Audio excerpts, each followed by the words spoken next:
By referring to Mars model, as well as your knowledge in organizational citizenship behavior, discuss the factors that influence this behavior and its potential benefits. So what is Mars model? Is it a Mars planet and a model?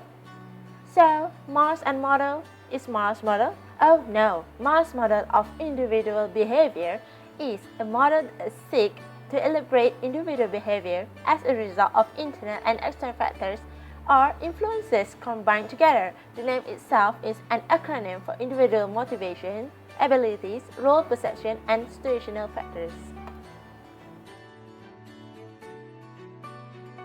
Motivation starts with the internal forces that affect a person's voluntary choice of behavior. In the context of the organization, motivation can be defined as internal psychological forces that lead towards changes of employees' behavior which can give positive impact to the performance of organization. Employers must to make sure that their employees are being motivated so that they can produce high quality of service or product which can give profit towards the organizations. For example, by giving reward in terms of money or positions to the employees who shows good performance in carrying out their tasks can give motivation to others employees so that they can compete with each other to give best service in the organizations. So, under the motivation factors, there is three elements of motivation. First is direction. Direction is a path along which people engage with effort. It means that every people have their own direction that they tend to achieve. In the organization, if the employees show their good performance indicator, it means that they show high motivation in directing themselves to achieve higher target goals. For example, employees who involve in information technology or IT field, they need to be alert with the latest application or software that organization currently use so that they are not left behind with the new improvement in the technology. So, to drive themselves, they put a direction in pursuing higher level of education or join any training to boost up their level of competencies. Second element is intensity. Intensity is about amount of effort allocated to the goal. It required evidence whether employees have capacity to perform the task or not. Motivation is important because it can motivate someone on how to manage the time effectively, how to cope with the working environment, and so on. For example, two employees might be motivated to finish their project a few hours early, but only one of them puts enough effort to achieve this goal. So the last element is persistent. Persistence means continuing the effort for a certain amount of time. It must be continually or need to be consistent every time so that the quality of work can be maintained. In order to ensure employees persistent in their work, employer may assess their subordinate by conducting performance evaluation. For example, in the public sector, government use standard evaluation to evaluate their employees, which is key performance indicator or KPI. This is to measure the competitiveness, efficiency, and the effectiveness of the employees in their service delivery to the society. Next, ability. Ability is the natural aptitudes and learned capabilities needed to complete a task successfully.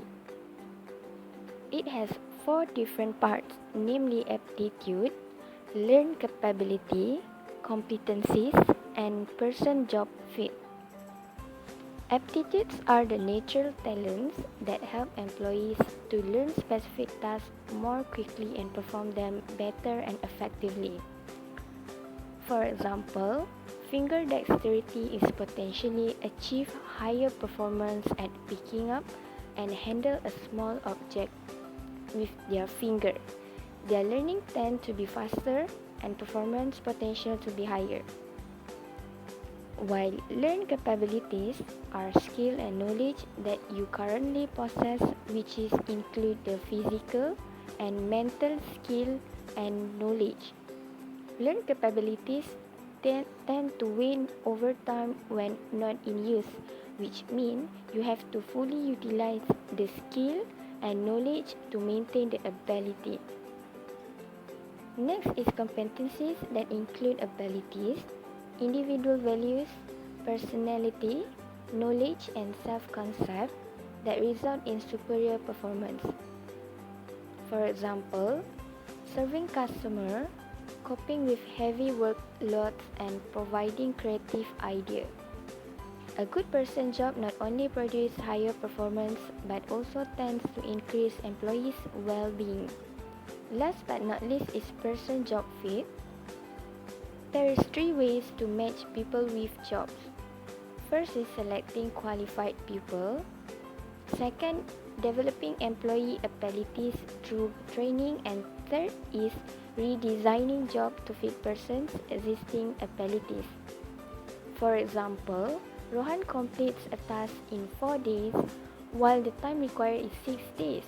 He has ability to complete it before the required time frame.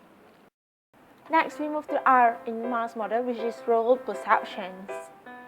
Role refers to the set of behavior patterns which an individual occupying a certain position in the society is expected to display, while perception involves understanding how one is supposed to behave in a particular role by observing the behavior of another individual in the same role. Meanwhile, role perceptions in Mars model focuses on actual job review and coaching. This is the point where a person accurately understands the job duties assigned to or expected of him or her. Employee role perception is belief about what behavior is required to achieve desired result. There are 3 ways on how employees perceive the job. So, firstly, is understanding what tasks to perform. This is focuses on job description. Employee must aware of his or her job scope. And second one is understanding relative importance of tasks. The aim is to increase quality of work. Completing tasks within given period. Task is also significant to our department. And the third one is understanding preferred behaviors to accomplish tasks. Employee must follow procedures stated to ensure good quality and satisfaction of employer. The final component of the Mars model is the situational factor. To be successful, staff members must have the tools to perform the job. A safe work environment, adequate time, and the right people are aspects of the workplace governed by the organization, not the employee. Although these factors do not literally create and shape up an individual personality, situational factors do alter a person's behavior and response from time to time. The situational factor can be commonly observed when a person behaves contrastingly and exhibits different traits and characteristics. For example, a person's behavior will be totally different when he is in his office in front of his boss when compared to his hangout with his old friends in a bar. In this way, situational factors impact a personality in a significant way. They often bring out the traits of a person that are not commonly seen. There are 3 types of situational factor. Firstly, the internal factor, which is internal practice, leadership, organizational policy, procedures, administrative requirement. The external factor consists of family and financial constraint, customer, legal requirement, and globalization.